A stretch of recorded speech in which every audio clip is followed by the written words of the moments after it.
Olá, meu nome é Enzo Sonomura e hoje falarei um pouco sobre a inflamação aguda.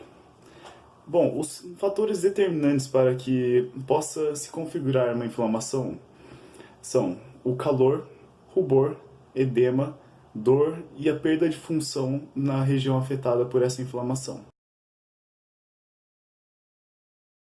O caso que usaremos para falar sobre o tema em questão, que é a inflamação aguda, é de um paciente de 42 anos que inicialmente apresentou uma infecção de trato bucal com abscesso na gengiva, que em poucos dias progrediu para uma febre generalizada e complicações cardíacas.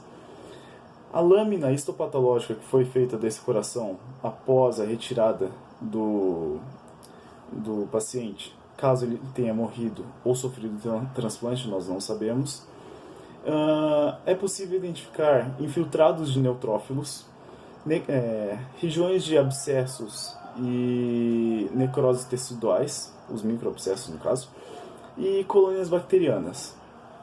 Esses fatores puderam levar a gente a concluir que ocorreu uma miocardite bacteriana nesse paciente, secundária a um abscesso na gengiva.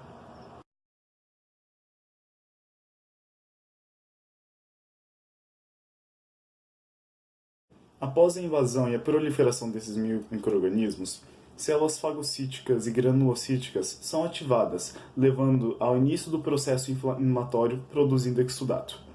Em decorrência da agressão, são liberados vários fatores pró-inflamatórios pelas células granulosas, como eu comentei, como os mastócitos teciduais, assim como a histamina, TNF-alfa e interleucina 1, os principais mediadores da inflamação.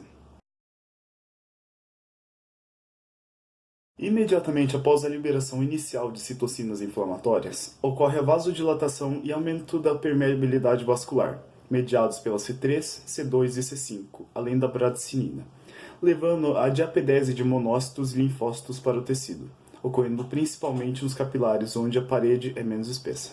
Ocorre também uma diminuição do fluxo local pela transferência de líquidos para o tecido intersticial, levando assim uma estase sanguínea pelo aumento da consistência e viscosidade do sangue. A adesão, quimiotaxia e ativação de leucócitos também serão mediados pela C5. As citocinas inflamatórias são especialmente importantes para a quimiotaxia e diapedese de leucócitos da circulação sistêmica para o tecido, pois elas estimularão a rolagem que essas células realizarão ao adentrar o tecido pela parede do vaso. Seus estágios são o estímulo por citocinas, a TNF-alfa e interleucina 1, a aderência e a rolagem mediadas pela P e E-selectina tecidual, que se ligarão na glicoproteína de Cialyl-Lewis presentes na célula, proteoglicanos e a integração integrina-ligante, ICAM1, e a transmigração e diapedese mediadas pela PCAM, e por fim, a quimiotaxia estimulada pela IL-18 e C5A. Há então uma reação ainda maior do sistema de defesa do organismo, com macrófagos sendo estimulados a realizarem a fagocitose por complexos C3b, que se ligarão no micróbio, basófilos e eosinófilos, ativados por IgE e principalmente por neutrófilos, que, por serem as mais abundantes células leucocíticas circulantes, também atuarão no processo de ataque à colônia invasora, no caso bacteriana.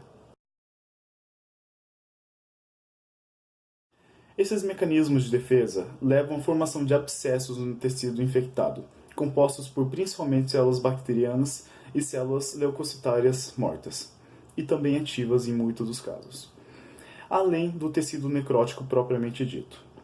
Esses abscessos possuem ainda uma membrana composta por fibrina e células piogênicas, que podem ser bactérias, que levarão à produção de pus no local, aumentando o tamanho do abscesso.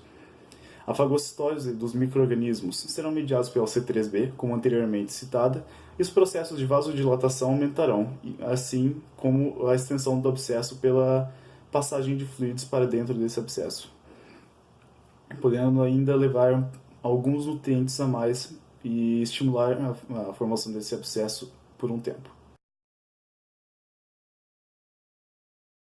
Essa lesão ainda, caso ela venha a persistir, ela pode evoluir e ser considerada o estágio crônico da inflamação, em que há um retroestímulo constante dessa inflamação, mesmo após a eliminação do contaminante, que no caso seriam as bactérias, levando a uma desfiguração tecidual, podemos dizer, ainda maior que como se fosse a resolução da ação crônica da inflamação. Bom, é isso. Isso é um resumo rápido e sucinto sobre inflamação aguda. Futuramente eu poderei estar fazendo um vídeo sobre inflamação crônica, mas por enquanto será apenas isso. Meu nome é Enzo Nomura e estou agradecendo nesse momento para a vossa pessoa que está assistindo pela sua companhia.